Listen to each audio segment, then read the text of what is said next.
जय बाबा धवलेश्वर यही हूँ से धला बाछुरी जो कला बाछुरी कि स्वयं प्रभु धवलेश्वर ये आज्ञा धला कर जड़े चोर आज्ञा पाख गाँव जड़े गौड़ घर गाई चोरी कर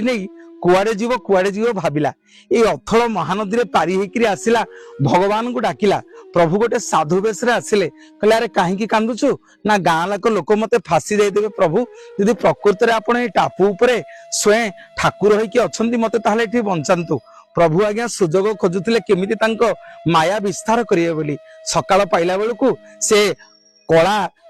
बलदटी को लेकिन प्रभु आज्ञा तांको मंदिर भितर रखिदेले सकाळ पाइला देखिला बेलकु मंदिर आज्ञा पूर्व मुखारु पश्चिम मुखा हो जाइछि कबाट खोलु खोलु से कला बाछुरीटे आज्ञा धला बाछुरी परिणत हो जाइछि गाँ जाक चारिआडे हुड़ी पड़गला जे ये टापू ऊपर जो ठाकुर अछंती से कला रंगर बाछुरी को धला रंगर कर देइछंती समग्र जगत आज्ञा गेल्हारे गेल्हारे ना देइदेला धवलेश्वर बोली से दिन ठारु जेते जी भक्त आसिले धवलेश्वर को जी जहाँ मागिला प्रभु धवलेश्वर अवलंबे पूरण कले आपण मन जते प्रभु धवलेश्वर पाखक आसबे देखिबे आज्ञा महानदी कूल रे ए कला बाछुरी केमिति धला बाछुरी हो जाइछि प्रभु धवलेश्वर विराजमान करिसेंती महानदी रो पवित्र टापुरे आपण माने आसिले दर्शन करिवे एही होछि से पवित्र स्थल एही